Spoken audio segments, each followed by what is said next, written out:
ওদালগুৰি জিলাৰ আজি নুনাই চেৰফাঙৰ আজি ভুটিয়াচাং চাহ বাগিচাত আজি উপস্থিত হৈছো আৰু ইয়াতে আমাৰ আজি যোগদান সভা জয় ভাৰত পাৰ্টিৰ যোগদান সভা আৰু এই যোগদান সভাত আপোনালোকে দেখিবলৈ পাইছে বহু সংখ্যক মানুহ বিজেপিৰ পৰা বিপিএফৰ পৰা আৰু ইপিএফৰ পৰা বহুত কৰ্মীয়ে আমাৰ জয় ভাৰত পাৰ্টিয়ে যে যোগদান কৰিছে আৰু ইতিমধ্যে আমাৰ সভা চলি আছে মোৰ এই সভাত আহোঁতে অলপ পলম হ'ল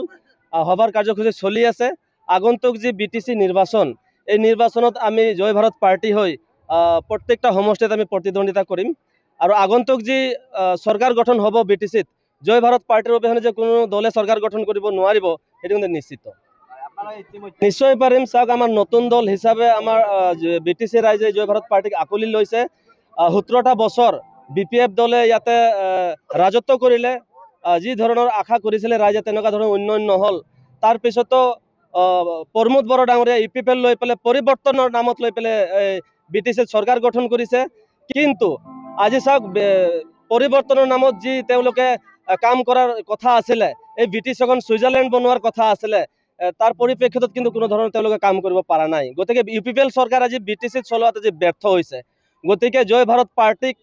যে এটা প্ৰয়োজন আছে বিটিচিত ৰাইজে গম পাইছে আৰু আমাক আঁকোৱালি লৈছে আজি ইউপিপিএলে প্ৰমোদ বড়ো ডাঙৰীয়াই যি হাৰে কাম কৰিব লাগিছিলে সেয়া নহ'ল গতিকে বিটিচি বাসী ৰাইজেও নিজে অনুভৱ কৰিছে এটা নতুনতা দলৰ এটা প্ৰয়োজন আছে সেয়েহে জয় ভাৰত পাৰ্টিক আঁকোৱালি লৈছে আৰু আমি বিটিচিত যিমানে আমি কনষ্টিটুৱেঞ্চিত আমি গৈ আছো আমাৰ কমিটিবোৰ হৈ আছে আৰু ৰাইজে আমাক আঁকোৱালি লৈ আছে আমাৰ মূল ইছ্যু আছে সম অধিকাৰ সম শান্তি সম্প্ৰীতি আৰু সম বিকাশ আমাৰ এই বিটিচিত বহুত ধৰণৰ কাম কৰিব লগা আছে আজি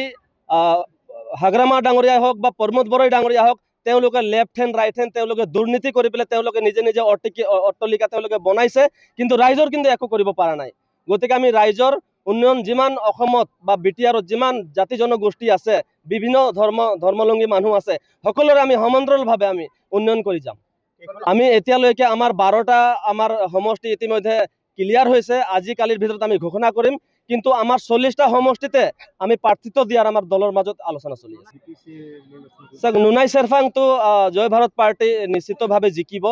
আৰু ইয়াতে নুনাই চেৰফাঙত আমাৰ তীব্ৰ গতিত আমাৰ জয় ভাৰত পাৰ্টিৰ কাম চলি আছে আৰু ইয়াতে যি এম আছিলে সঞ্জীৱ তাঁতী তেওঁ ইয়াতে কাম কৰাত তেওঁ ব্যৰ্থ হৈছে তেওঁ কাম কৰিব পৰা নাই গতিকে তেওঁৰ অল্টাৰনেটিভ মানুহে বিচাৰি আছে আৰু জয় ভাৰত পাৰ্টিৰ যোনে এটা প্ৰাৰ্থিত্ব থাকিব তেওঁ বহু ভোটত তেওঁ জয়লাভ কৰিব বুলি মই ভাবোঁ আশাবাদী বহুত মাৰ্জিনত আমি নুনাই চেৰফাংটো আমি জয় ভাৰত পাৰ্টিৰ পৰা আমি জিকিম আমাৰ লগত প্ৰতিনিধি চাওক এতিয়া ইয়াতে বিপিএফ আছে ইউপিপিএল আছে বিজেপি আছে অঞ্জলি বাইদেউৰ ইয়াতে নতুনকৈ দল খুলিছে গতিকে ইয়াতে চাৰিকণীয়া হ'ব চাৰিকণীয়া হোৱাৰ পিছত আমি 5 নম্বৰত আছো আমি এই গোটেই দলৰ মাজত আমি মাজে মাজে আমি ইয়াৰ পৰা ওলাই যাম বুলি আমাৰ অনুভৱ আজি আমি সদৌ অসম আদিবাসী ছাত্ৰ যি আমাক ওয়েলকাম প্ৰগ্ৰাম কৰিলে তাতে মই ভুটিয়াচাং চাহ বাগিচাত আহি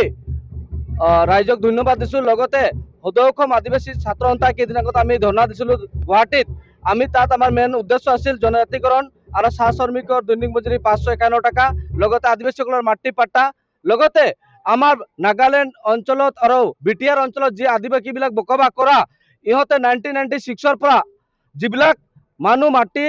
পাট্টা আছিল পাট্টা মাটিত ইহঁতে হয়তো গণ্ডগোলৰ টাইমত ইহঁতক তাৰ পৰা খেদি দিয়া হৈছিল এই মাটিত এতিয়ালৈকে বড়ো মানুহ বসবাস কৰি আছে কিন্তু আজিও আদিবাসীসকল ৰিলিফত আছে ৰিলিফৰ ষ্টেজত আছে ইহঁতে বিটিচিত কোনো ন্যায় পোৱা নাই আমি প্ৰমোদ বড়োক এইটোৱে সুধিব বিচাৰিছোঁ আমাৰ আদিবাসীসকলক আৰু কিমান দিন আপোনালোকে শাসন কৰিব যেনেকে বিজেপি চৰকাৰক আমি ক'ব বিচাৰিছোঁ বিটিআৰ অঞ্চলত যি ইএম আছে চাহ বাগিচাৰ যি সমস্যা আমাৰ লেবাৰ মিনিষ্টাৰ সঞ্জীৱ তাঁতী আজি চাহ বাগিচা অঞ্চলত যিবিলাক সমস্যা আছে এইটো কিমান সমস্যা সমাধান কৰিছে এইটো জবাব দিব লাগিব আশাক আৰু আমাক আদিবাসীসকলক কাষ্ট চাৰ্টিফিকেটটো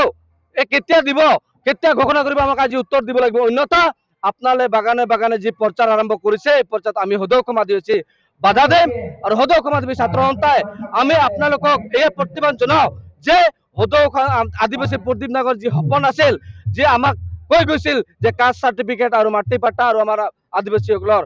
কাষ্ট চাৰ্টিফিকেট আৰু মাটি পাট্টা ৰেষ্টি কেতিয়া দিব আপোনালোকে জবাব দিব লাগিব সদৌ অসম আদিবাসী ছাত্ৰ সন্থা চেন্ট্ৰেল কমিটি হিচাপে এইটোৱে কওঁ যে বিটিআৰ অঞ্চলত যি আদিবাসীসকল আছে 1996ত যিবিলাক মানুহ শৰণাৰ্থী হৈ আছিল যি মানুহবিলাকৰ মাটি পাট্টা আছিল এই মাটি পাট্টা থকা মানুহকেইটা আজিলৈকে